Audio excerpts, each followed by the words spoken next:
نحمده ونصلي على رسوله الكريم اما بعد فاعوذ بالله من الشيطان الرجيم بسم الله الرحمن الرحيم رب اشرح لي صدري ويسر لي امري واحلل عقدة من لساني يفقهوا قولي۔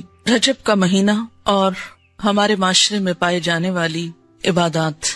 رجب کے مہینے میں عموماً 3 کام کیے جاتے ہیں۔ ایک تو 27ویں کی رات کو جاگا جاتا ہے، پھر اگلے دن روزہ رکھا جاتا ہے، رات کو جاگ کر عبادت کی جاتی ہے، اور اس کی وجہ یہ بتائی جاتی ہے کہ اس رات حضور اکرم صلی اللہ علیہ وسلم معراج پر تشریف لے گئے، اور روزہ اسی مناسبت سے ایک فضیلت کا کام سمجھ کر رکھا جاتا ہے۔ تیسری چیز جو اس مہینے میں عام ہے وہ کونڈے کرنا ہے، جن کو امام جعفر رحمت اللہ علیہ کے نام سے منسوب کیا جاتا ہے۔ آج ہم ان تینوں چیزوں کا جائزہ لیں گے کہ ان کی حقیقت کیا ہے اور اس بارے میں ہمارا طرز عمل کیا ہونا چاہیے۔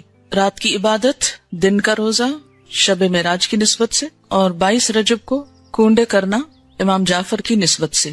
ان چیزوں کا جائزہ لینے سے پہلے یہ بات ہم اپنے ذہن میں پھر سے دہرا لیں کہ دین دراصل وہ دین ہے جو اللہ سبحانہ وتعالی نے ہم کو دیا ہے، جو محمد صلی اللہ علیہ وسلم کے ذریعے ہم تک پہنچایا گیا۔ قرآن پاک اس کے بارے میں فرماتا ہے الیوم اکملت لکم دینکم واتممت علیکم نعمتی وردیت لکم الاسلام دینا۔ آج میں نے تمہارے لیے دین مکمل کر دیا، تم پر اپنی نعمت کو تمام کر دیا، اور تمہارے لیے دین اسلام کو پسند کر لیا۔ اس سے یہ بات پتہ چلتی ہے کہ دین نبی اکرم صلی اللہ علیہ وسلم کے زمانے میں ہی مکمل ہو گیا تھا۔ عبادت کے نام پر کیا کرنا چاہیے اور کیا نہیں کرنا چاہیے، اس کا سورس یا تو اللہ کی کتاب ہے یا پھر حضور اکرم صلی اللہ علیہ وسلم کی سنت ہے، کیونکہ جب ایک مسلمان ہوتا ہے تو جو کلمہ وہ پڑھتا ہے وہ لا الہ الا اللہ اور محمد رسول اللہ ہے۔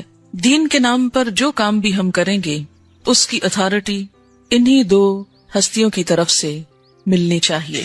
ان کے بعد کسی انسان کو یہ حق حاصل نہیں، خواہ وہ کتنا بھی بڑا عالم کیوں نہ ہو، کتنا بھی ذہین کیوں نہ ہو، کتنا بھی سمجھدار کیوں نہ ہو، کہ وہ دین کے نام پر کوئی اور چیز انٹروڈیوس کرائے، کسی اور چیز کو رواج دے۔ اگر یہ حق دے دیا جائے تو دین میں طرح طرح کی نئی باتیں شامل ہو جائیں جو اصل دین کی جگہ لے لیں گی، اور دین کے نام پر بہت سا انتشار، اختلاف اور باہم عداوت جنم لے گی۔ یہ 3 عبادات، رات کا جاگنا، دن کا روزہ، اور اس کے بعد 22 رجب کو امام جعفر صادق کے نام پر کچھ پکانا اور دینا، یہ تمام چیزیں حضور صلی اللہ علیہ وسلم کے دور میں موجود نہیں تھی۔ 27 رجب کی رات، جسے عموماً شب معراج کہا جاتا ہے، اس میں آپ صلی اللہ علیہ وسلم کو اگر معراج نصیب ہوئی، اگر کا لفظ میں اس لیے بول رہی ہوں کہ اس تاریخ میں بھی اختلاف ہے، سال میں بھی اختلاف ہے، اس کا ذکر میں بعد میں کروں گی۔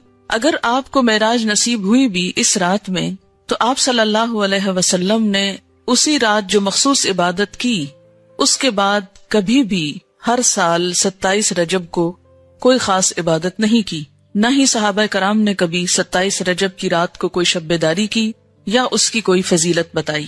اسی طرح جہاں تک روزے کا تعلق ہے تو روزہ بھی سنت سے ثابت نہیں ہے، عزت افزائی کی جاتی۔ تو اس سے کیا پتہ چلتا ہے کہ اس رات میں شب بیداری اور اس دن میں روزے کی کوئی حقیقت نہیں۔ اسی طرح جہاں تک امام جعفر کے نام پر جو کونڈے دیے جاتے ہیں، تو بات یہ ہے کہ یہ تاریخ نہ تو امام جعفر رحمت اللہ علیہ کی پیدائش کی ہے اور نہ ہی آپ کی وفات کی ہے، لہٰذا ان کی طرف اس کی نسبت کا کوئی ثبوت ہی نہیں ملتا یا جواز ہی نہیں ملتا۔ امام جعفر رحمت اللہ علیہ کی ولادت ایک روایت کے مطابق 8 رمضان 80 ہجری میں ہوئی، یا 83 ہجری کی روایت بھی موجود ہے، 83 یا 80، اور وفات شوال کے مہینے میں 148 ہجری میں ہوئی۔ اس لیے نہ تو ہم یہ کہہ سکتے ہیں کہ آپ کی پیدائش کی خوشی میں یہ ہو رہا ہے، اور نہ ہی یہ کہہ سکتے ہیں کہ آپ کی وفات کے ضمن میں یہ کوئی کام ہو رہا ہے۔ اگرچہ اصلاً ہی کسی کی پیدائش یا کسی کی وفات پر کچھ کھانا پکانا یا مخصوص کھانے پکانا اسلام کی روح کے مطابق ہی نہیں۔ اسلام میں صدقہ خیرات کا جو تصور ہے وہ یہ کہ انسان جب اپنے پاس کچھ مال پائے یا کسی ضرورت مند کو دیکھے تو وہ صدقہ خیرات کرے۔ اسی طرح اسلام نے صدقہ خیرات کی کچھ مخصوص شکلیں نہیں بتائیں کہ وہ حلوہ ہو یا کھیر ہو یا پوریاں ہو یا چاول ہو یا دیگ ہو یا بریانی ہو یا کوفتے ہو، نہیں، اس لیے کہ اسلام ایسی کسی تکلیف میں انسان کو نہیں ڈالتا جو انسان کے لیے نبھانا مشکل کا سبب ہو یا مشکل پیدا کرے۔ ہم دیکھتے ہیں کہ اسلام ایک یونیورسل ریلیجن ہے، وہ کسی خاص کلچر کی پیداوار نہیں یا کسی خاص کلچر کے لیے نہیں، کسی خاص ملک یا علاقے کے لیے نہیں، ہر زمانے، ہر دور اور ہر علاقے کے لوگوں کے لیے ہے، اور اس میں ایسے احکامات ہیں کہ جو ہر علاقے کے لوگ سہولت کے ساتھ کر سکیں۔ کئی معاشرے ایسے ہیں کہ جہاں کھیر پکائی ہی نہیں جاتی یا پوریاں بنانے کا طریقہ ہی نہیں آتا، یا کئی لوگ پوریاں بنانا جانتے ہی نہیں، تو کیا ایسے لوگ پھر اس عبادت سے محروم رہیں گے کہ جو ایک مخصوص کھانا نہ پکا سکتے ہوں؟ اس لیے جتنی بھی من گھڑت چیزیں دین میں داخل کی گئیں، ان سب کے پیچھے اسی قسم کی باتیں آپ کو ملیں گی۔ کنڈوں کی رسم کے بارے میں ایک روایت کے مطابق اس کی ابتدا 1906 میں امیر مینائی کے خاندان سے ہوئی اور امام جعفر کے نام پر شروع ہوئی، اور یہ امیر مینائی کا خاندان جیسے کہ آپ جانتے ہیں کہ لکھنؤ سے یا ہندوستان سے تعلق رکھتا ہے، تو اس رسم کی تو ابتدا بھی عرب سے نہیں ہوئی یا جہاں اسلام کا اوریجن ہے وہاں سے نہیں آئی، تو اس کو اسلام یا دین کا حصہ یا نیکی یا عبادت آپ کیسے قرار دے سکتے ہیں؟ اگر آپ کو کسی کو بھی روح کو ثواب پہنچانا ہے، ان کے لیے صدقہ خیرات کرنا ہے، تو کوئی دن مقرر کرنے کی ضرورت نہیں، جب آپ کا دل چاہے اور جہاں آپ کا دل چاہے، جہاں آپ ضرورت سمجھیں وہاں آپ کر لیں، اور صرف چند مخصوص اشخاص کے لیے ہی نہیں، اس سے زیادہ کے لیے بھی آپ کر سکتے ہیں۔ پھر اسی طرح شب معراج، جس کا تعلق حضور صلی اللہ علیہ وسلم کے آسمان پہ جانے سے ہے، اس کی حقیقت کے بارے میں اور اس کی کچھ تفصیلات کے بارے میں آپ سے بات کروں گی۔ اگر کوئی شخص اس دن کو بہت اہمیت دینا ہی چاہتا ہے تو وہ بھی اپنے عمل پر غور کرے۔ ہم دیکھتے ہیں کہ اس تاریخ کے بارے میں بے شمار اختلافات ہیں، یعنی تاریخ یا مہینہ یا سال کے بارے میں یا اس کے اجزاء کے بارے میں تقریباً 36 اقوال ہیں۔ بعض کے خیال میں یہ ربیع الاول میں ہوئی، بعض نے رمضان کا مہینہ قرار دیا، بعض نے ہجرت سے 1 سال پہلے، بعض نے 1 سال 6 ماہ کہا، بعض نے 1 سال 5 ماہ کہا، کسی نے 1 سال 2 ماہ کہا، کسی نے 3 ماہ کہا، کسی نے 1 سال 4 ماہ کہا، یعنی بے شمار اقوال ہیں اس کے بارے میں۔ ایسا کیوں ہے کہ ایک اتنا بڑا واقعہ ہوا اور اس کی تاریخ بھی صحیح معلوم نہیں؟ تو اس کی بنیادی وجہ کیا ہے؟ اس کی بنیادی وجہ یہ ہے کہ اسلام کے دور اول میں لوگوں کو تاریخوں سے زیادہ دلچسپی نہیں تھی، وہ تاریخیں صرف یاد رکھتے تھے حج کی یا رمضان کی، جس میں مخصوص عبادات کرنا ہوتی تھی۔ اس کے علاوہ کون کس دن فوت ہوا، کس دن پیدا ہوا، یہ چیزیں ان کے نزدیک کچھ بہت اہمیت کی حامل نہیں تھی۔ یا کون سا واقعہ کس دن ہوا، وہ واقعے کو تو دیکھتے تھے، اس کی روح کو تو دیکھتے، لیکن اس کی تاریخ ان کے نزدیک ایک غیر اہم چیز تھی، کیونکہ ان کے ہاں دن منانے کا رواج ہی نہیں تھا۔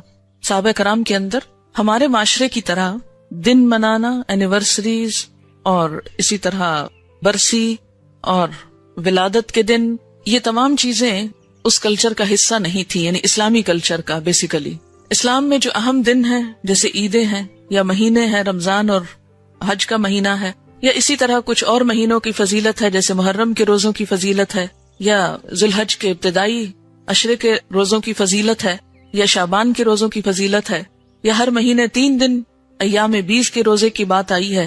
یہ دن تو شریعت نے خود مقرر کر دیے، لیکن اس کے علاوہ باقی چیزیں بعد کے دور میں پیدا ہوئی، ان کو دین کا حصہ بنا لینا اور ان کے اوپر اس طرح پابندی سے عمل کرنا جیسے نماز کی پابندی کی جاتی ہے، تو یہ دین میں نئی روایات پیدا کرنے کے برابر ہوگا۔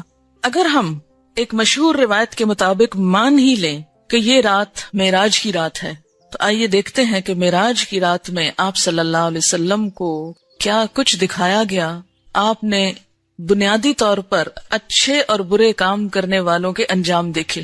تو احادیث کی کتابوں میں معراج کے بارے میں جو کچھ ملتا ہے اس کی تفصیل آپ کے سامنے رکھوں گی تاکہ اس سے ہم کچھ سبق لیں، کیونکہ وہ ایک سبق آموز واقعہ ہے، اور ان اعمال سے بچیں جن پر سزا آپ صلی اللہ علیہ وسلم نے دیکھی اپنی آنکھوں سے، اور وہ کام کریں جن پر جزا آپ صلی اللہ علیہ وسلم نے اپنی آنکھوں سے دیکھی۔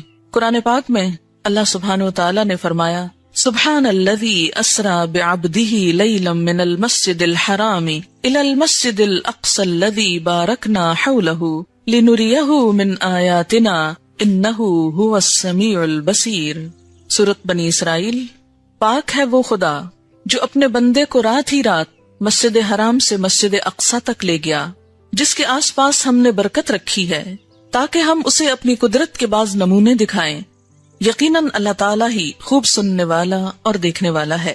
ان آیات میں جس واقعے کی طرف اشارہ ہے وہ واقعہ اسراء کے نام سے مشہور ہے۔ اسراء کا لفظی معنی ہے رات کو سفر کرنا، رات کو چلنا۔ اس میں بنیادی طور پر مسجد حرام سے مسجد اقصی تک جانے کی بات ہے۔ احادیث کی کتابوں سے پھر مسجد اقصی سے آگے آسمانوں تک جانے کی بات ہے۔ اس سفر کا مقصد کیا تھا؟ قرآن پاک میں آیا ہے لِنُرِيَهُ مِنْ آیاتنا، تاکہ ہم آپ صلی اللہ علیہ وسلم کو اپنی نشانیاں دکھائیں، اپنی آیات دکھائیں۔ تو پھر اگر ہم مانیں کہ معراج رجب میں تھی اور اس رات میں تھی تو اصل چیز تو پھر وہ واقعہ ہے جو پیش آیا، اور پھر واقعے میں بھی صرف واقعہ نہیں، اس کا مقصد کہ کیوں یہ واقعہ پیش آیا، اور وہ واقعے کا مقصد کیا ہے؟ لِنُرِيَهُ مِنْ آیاتنا، تاکہ ہم آپ صلی اللہ علیہ وسلم کو اپنی نشانیاں دکھائیں۔ آپ نے دیکھی، ہم کو بتائیں، ہم کو بھی دیکھنی چاہیے کہ آپ نے کیا دیکھا، ہم کو معلوم ہونا چاہیے۔ اسی طرح سورۃ النجم میں اس واقعے کی طرف کچھ اشارہ ملتا ہے وَالنَّجْمِ إِذَا هَوَى مَا ضَلَّ صَاحِبُكُمْ وَمَا غَوَى وَمَا يَنطِقُ عَنِ الْهَوَى إِنْ هُوَ إِلَّا وَحْيٌ يُوحَى عَلَّمَهُ شَدِيدُ الْقُوَى ذُو مِرَّةٍ فَاسْتَوَى وَهُوَ بِالْأُفُقِ الْأَعْلَى ثُمَّ دَنَا فَتَدَلَّى فَكَانَ قَابَ قَوْسَيْنِ أَوْ أَدْنَى فَأَوْحَى إِلَى عَبْدِهِ مَا أَوْحَى مَا كَذَبَ الْفُؤَادُ مَا رَأَى أَفَتُمَارُونَهُ عَلَى مَا يَرَى وَلَقَدْ رَآهُ نَزْلَةً أُخْرَى عِندَ سِدْرَةِ الْمُنْتَهَى عِندَهَا جَنَّةُ الْمَأْوَى إِذْ يَغْشَى السِّدْرَةَ مَا يَغْشَى مَا زَاغَ الْبَصَرُ وَمَا طَغَى لَقَدْ رَآى مِنْ آيَاتِ رَبِّهِ الْكُبْرَى۔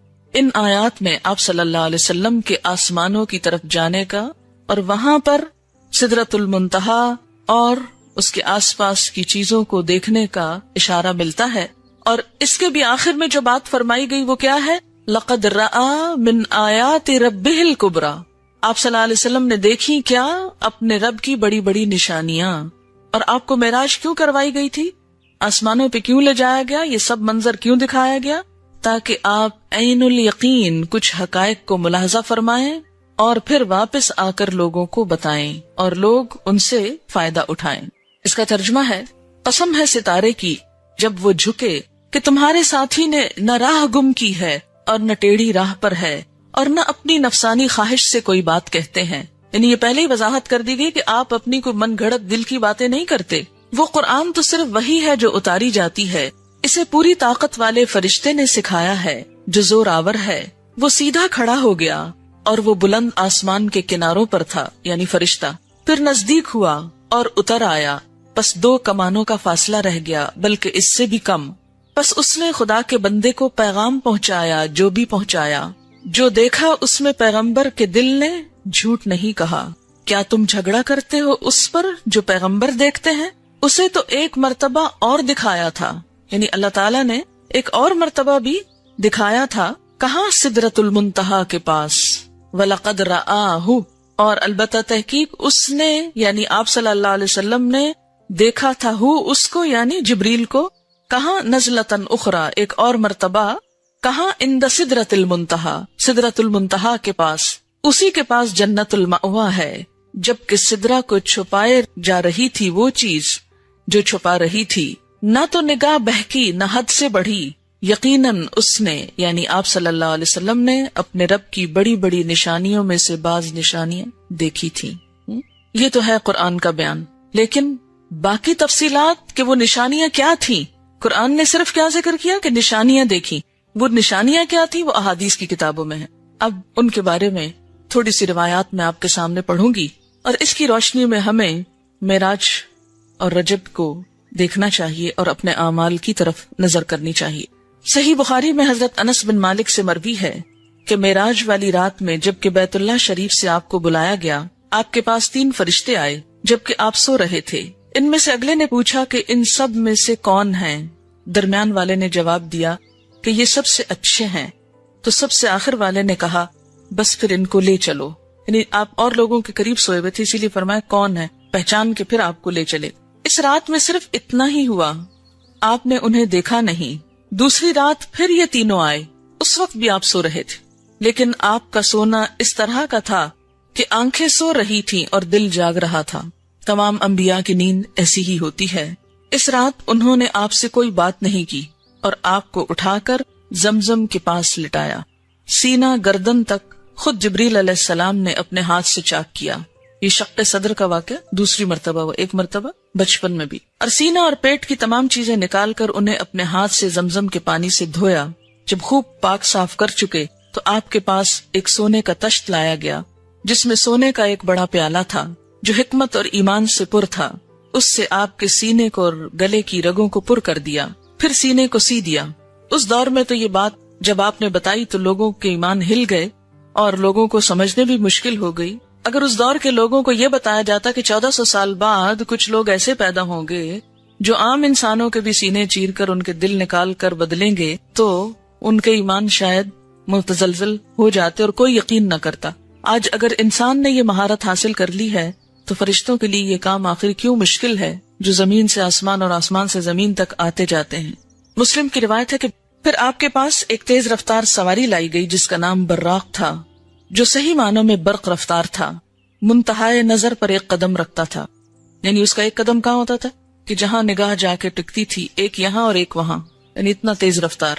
حضرت جبریل علیہ السلام نے اس کو پکڑ کر حضور صلی اللہ علیہ وسلم کو سوار ہونے کے لیے کہا. آپ نے سوار ہونے کا جب ارادہ کیا تو وہ براق کسی قدر شوخی اور تیزی کرنے لگا. حضرت جبریل نے اس کے کان میں کہا کہ تجھے معلوم ہے کہ آپ صلی اللہ علیہ وسلم سے زیادہ مکرم اور محترم کوئی نہیں جو تجھ پر سوار ہوا. یہ سن کر براق ارق ارق اور پسینہ پسینہ ہو گیا. اب یہ ترمذی کی روایت ہے، لہٰذا یہ مختلف کتابوں کی روایات کا مجموعہ ہے. جہاں جہاں جو آئے گی روایت اس کتاب کا نام بھی میں کوٹ کرتی جاؤں گی تاکہ کبھی آپ کو ریفرنس کے لیے دیکھنا ہو تو دیکھ سکیں. آپ صلی اللہ علیہ وسلم اس پر سوار ہو گئے. حضرت جبریل آپ کے رفیق اور ہم رکاب ہوئے. امام بہقی نے حضرت ابن عباس سے بیان کیا ہے کہ رسول اللہ صلی اللہ علیہ وسلم نے فرمایا، شب معراج میں ایک مقام سے مجھے نہایت ہی اعلیٰ اور مست خوشبو آنے لگی. میں نے پوچھا یہ خوشبو کیسی ہے؟ جواب ملا کہ فرعون کی لڑکی کی مشاطہ کہتے ہیں جو کنگھی کرتی، جیسے پارلر میں کام کرنے والی جیسے لڑکیاں ہوتی، تو اس کے دربار میں یہ ایک بیوٹیشن تھی، وہ سمجھیں، یا مشاطہ، اور اس کی اولاد کے محل کی ہے. فرعون کی شہزادی کو کنگھی وغیرہ کرتے ہوئے اس کے ہاتھ سے اتفاقاً کنگھی گر پڑی تو اس کی زبان سے بے ساختہ بسم اللہ نکل گیا. اس پر شہزادی نے اس سے کہا، اللہ تو میرا باپ ہی ہے. فرعون کہتا تھا نا انا ربکم الاعلی، میں تمہارا بڑا رب ہوں. تو اس نے جواب دیا، نہیں، اللہ وہ ہے جو مجھے اور تجھے اور خود فرعون کو روزی دیتا ہے. اس نے کہا، اچھا کیا تو میرے باپ کے سوا کسی اور کو رب مانتی ہے؟ اس نے جواب دیا کہ ہاں، میرا اور تیرا اور تیرے باپ کا رب اللہ ہے. اس نے اپنے باپ فرعون سے کہلوایا، یعنی بتایا اس کو، تو وہ بہت ناراض ہوا. اسی وقت برسر دربار بلوا بھیجا اور کہا، کیا تو میرے سوا کسی اور کو اپنا رب مانتی ہے؟ اس نے کہا، ہاں، میرا اور تیرا رب اللہ ہی ہے جو بلندیوں اور بزرگیوں والا ہے. فرعون نے پھر اسی وقت حکم دیا کہ تانبے کی جو دیگ بنی ہوئی ہے اسے خوب تپایا جائے. جب وہ بالکل آگ جیسی ہو جائے تو اس کے بچوں کو اس میں ایک ایک کر کے ڈال دیا جائے، خود اسے بھی اسی میں ڈال دیا جائے. فرعون کے بارے میں قرآن میں آتا نا، انہو طغا، سرکش ہو گیا ہے اور بہت شدید قسم کی سزائیں دیتا تھا اپنے لوگوں کو. چنانچہ وہ گرم کی گئی. جب وہ آگ جیسی ہو گئی تو حکم دیا کہ اس کے بچوں کو اس میں ڈال دیا جائے. اس نے کہا، بادشاہ ایک درخواست میری منظور کرو، وہ یہ کہ میری اور میرے بچوں کی ہڈیاں ایک ہی جگہ ڈال دینا. فرعون نے کہا، تیرے حقوق میرے ذمے کچھ ہیں اس لیے یہ منظور ہے، نہیں تو ہماری خدمت گار ہے اس لیے تمہاری یہ بات پوری کر دوں گا. جب وہ اور اس کے بچے اس میں ڈال دیے گئے اور سب جل کر راکھ ہو گئے تو سب سے چھوٹے بچے کی باری آئی جو ماں کی چھاتی سے لگا ہوا دودھ پی رہا تھا. فرعون کے سپاہیوں نے جب اسے گھسیٹا تو اس نیک بندی کی آنکھوں تلے اندھیرا چھا گیا. خدا نے اس بچے کو اس وقت زبان دی. اس نے بآواز بلند کہا، اماں جان افسوس نہ کرو، ذرا برابر بھی پس و پیش نہ کرو، حق پر جان دینا ہی سب سے بڑی نیکی ہے. چنانچہ اسے صبر آ گیا، اسے بھی اس میں ڈال دیا گیا اور آخر میں ان بچوں کی ماں کو بھی، رضی اللہ عنہم اجمعین. یہ خوشبو کی مہکیں اسی کے جنتی محل سے آ رہی ہیں۔ آپ نے اس واقعے کے ساتھ ہی بیان فرمایا کہ 4 چھوٹے بچوں نے گہوارے میں بات کی تھی، ایک تو یہی بچہ، ایک وہ جس نے حضرت یوسف کی شہادت دی تھی، اور ایک وہ بچہ جس نے حضرت جریج ولی اللہ کی پاک دامنی کی شہادت دی تھی، ان پہ الزام لگا تھا، اور حضرت عیسیٰ ابن مریم علیہ السلام۔ اس کا ذکر تفسیر ابن کثیر میں موجود ہے۔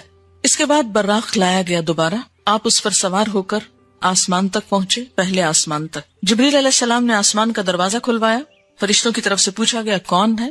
حضرت جبریل نے فرمایا میں جبریل ہوں۔ پوچھا گیا ساتھ کون ہے؟ بتایا گیا محمد صلی اللہ علیہ وسلم ہے۔ پوچھا گیا ان کے پاس پیغام الہی دے کر بھیجا گیا؟ جبریل نے کہا ہاں۔ یہ بخاری کی روایت ہے، یعنی پھر آپ کے لیے دروازہ کھولا گیا۔ بخاری کی روایت میں ہے کہ فرشتوں نے یہ سن کر کہا مرحبا، آپ بہت اچھا آئے، ویلکم۔ دروازہ کھول دیا گیا۔ آپ فرماتے ہیں کہ میں وہاں پہنچا تو حضرت آدم علیہ السلام موجود تھے۔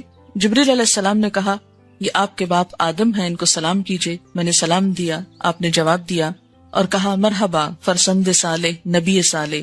بخاری کی روایت میں ہے پھر مجھ کو جبریل لے کر آگے بڑھے، دوسرے آسمان تک پہنچے اور اسی طرح سوال جواب ہوا اور دروازہ کھولا گیا۔ وہاں آپ کو عیسیٰ علیہ السلام اور یحییٰ علیہ السلام ملے، جو دونوں باہم خالہ زاد بھائی بھی ہیں۔ جبریل علیہ السلام نے کہا یہ یحییٰ اور عیسیٰ علیہ السلام ہیں، ان کو سلام کیجئے۔ میں نے سلام کیا، دونوں نے جواب دیا۔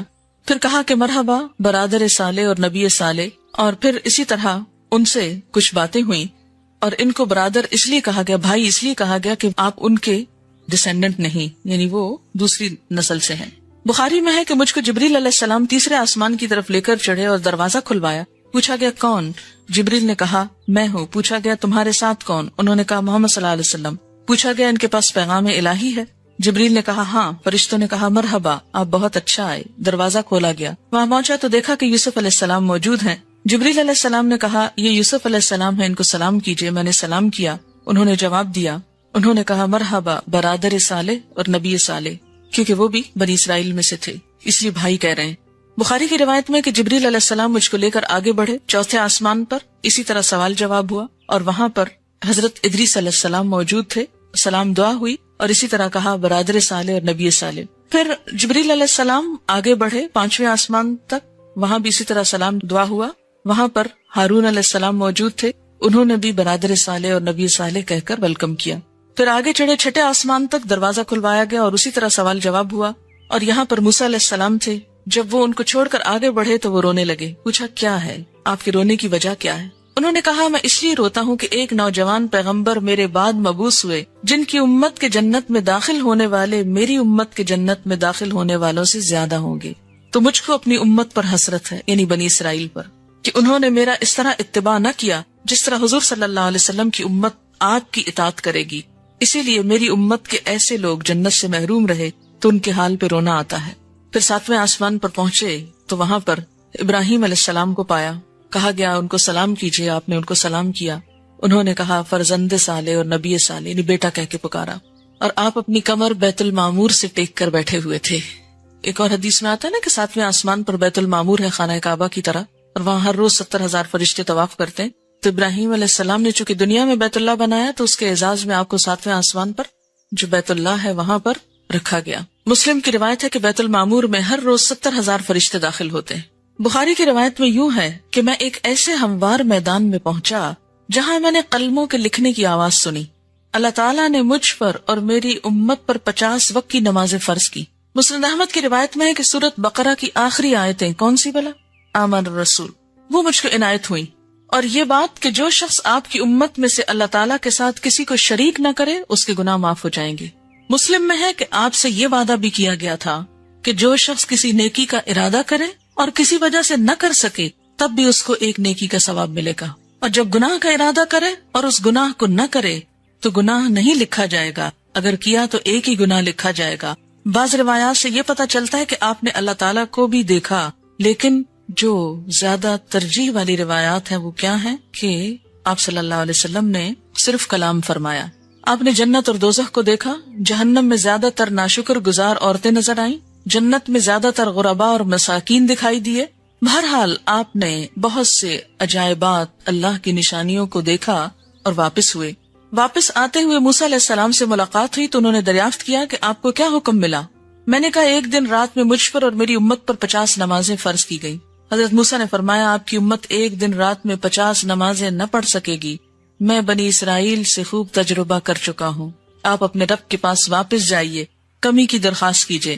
موسیٰ علیہ السلام کے فرمانے پر میں اللہ تعالیٰ کے پاس واپس گیا اور کمی کی درخواست کی. اللہ تعالیٰ نے میری درخواست کو قبول کیا, نمازوں میں تخفیف فرمائی. میں واپس آیا تو موسیٰ علیہ السلام نے پوچھا کتنی کم ہوئی؟ میں نے کہا 10. انہوں نے کہا ابھی بھی بہت ہے, واپس جائیے. پھر اللہ تعالیٰ نے 10 اور کم کر دی. پھر میں واپس آیا, پوچھا اب کتنی ہے؟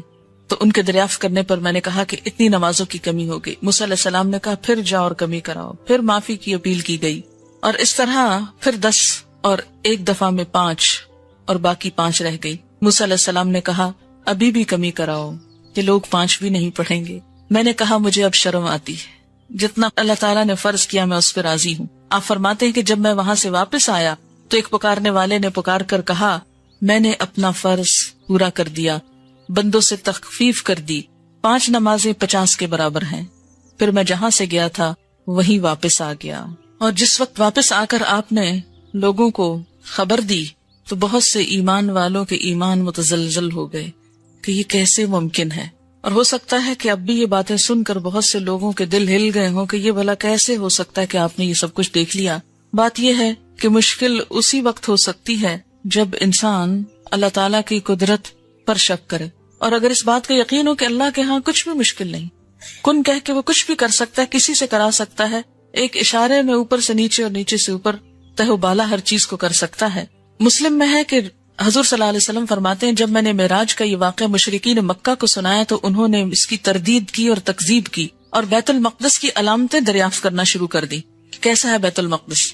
تو اللہ تعالیٰ نے بیت المقدس کو میرے سامنے ظاہر فرمایا اور جو باتیں اور نشانیاں مشرکین دریافت کرتے میں دیکھ دیکھ کر بتاتا جاتا. ان تمام بیانات سے یہ بات یقینی طور پر ثابت ہو گئی کہ حضور صلی اللہ علیہ وسلم نے بحکم خدا مکہ سے بیت المقدس اور وہاں سے 7ویں آسمان پر تشریف لے جا کر اسی شب کو واپس تشریف لائے. آپ جسم سمیت گئے, جسم سمیت آئے. یہ محض خواب نہ تھا بلکہ روح جسم کی بیداری کی حالت کے ساتھ گئے. اور قرآن پاک میں بھی اسی کا ذکر ملتا ہے, کیونکہ قرآن پاک میں آتا نا سبحان الذی اسری بعبدہ, تو عبد کس کو کہتے ہیں؟ روح کو. اب سے مراد روح اور جسم دونوں ہیں.